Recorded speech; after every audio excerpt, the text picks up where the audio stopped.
The following review may contain spoilers.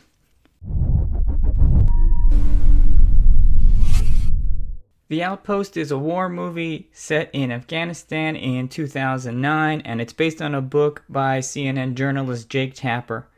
The first thing you have to review when you're reviewing a war movie are, of course, the battle scenes, and they're very good here. They're very realistic, gripping, and intense. We expected it and it delivered, but we've seen many classic war movies with great battle scenes. What this has to offer is probably the most authentic dialogue between soldiers that maybe I've ever seen in a movie.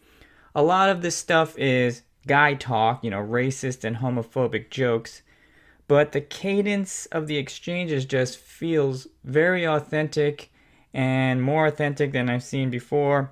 There are three known actors in the film, the three leads, Scott Eastwood, Caleb Landry Jones, and Orlando Bloom. But the rest of the actors just do not look familiar. I haven't seen them before. And their acting styles range from, polished to very raw.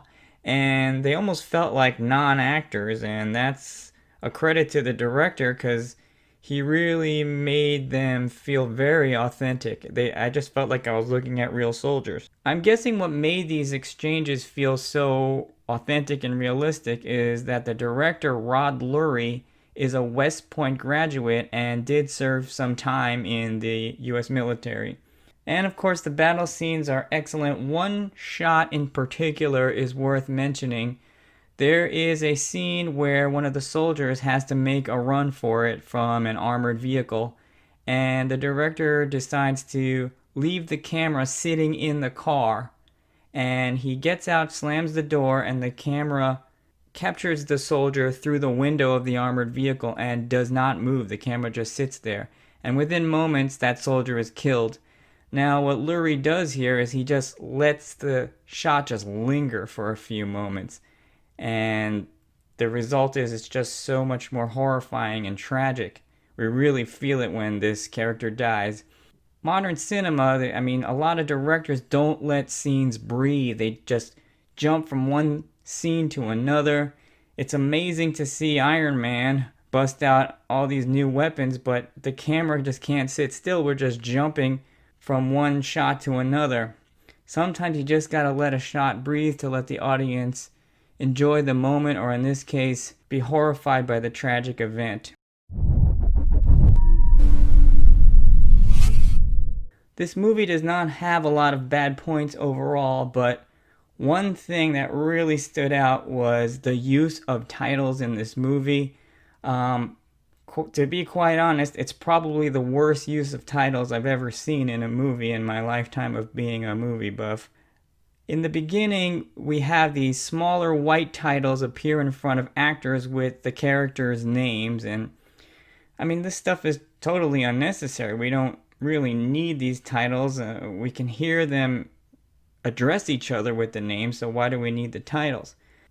But compounding the problem is Lurie uses another set of titles altogether. It's a bigger size and it's yellow, and instead of being in front of the actors, it's on a black background. And I wasn't even sure what these titles were referring to initially, but then I started to realize it was the last names of whatever leader took over the group of soldiers here. But then he also uses the same style of title for locations and places, and it's just totally confusing and strange. Again, he didn't need to use any of these titles at all, so I don't know why he decided to use them. One other just very minor negative moment in this movie was when Orlando Bloom dies. He dies about 20 minutes into the movie. I guess it's a shocking death because he's the biggest star in the movie, but he does have the special billing. He has the "and" credits, so not completely unexpected. But when he dies, the camera just has this crane shot or drone shot where it just swoops into his dying body, and that's just a purely cinematic technique, whereas the rest of the film is just kind of grounded in realism. So that was an odd choice. It was tonally inconsistent. This director's name, Rod Lurie, I haven't heard it in a while, and I remember he directed a film called The Contender. I looked it up. That was released in the year 2000, so here we are 20 years later talking about another Rod Lurie movie. I remember in that movie it also had some tonal problems. It was like this, again, a gritty, realistic political drama, but I remember at the end of that movie, Joan Allen is like jogging or something, and then this cheesy music swells, and it was just totally inconsistent with the rest of the film. So Lurie has some good moments here and some good moments in The Contender, but it seems like he needs to work on having a firmer grasp of his tone. But it might be pointless to say because it might be another 20 years before we have a significant work from him anyway. The Outpost is a great war film, not only with great battle sequences, but probably the most authentic dialogue I've heard between soldiers in a movie. My final rating for this film is 3.5 stars. And one last thing, as of the making of this video, the critics have The Outpost at 91%, which means they nailed it.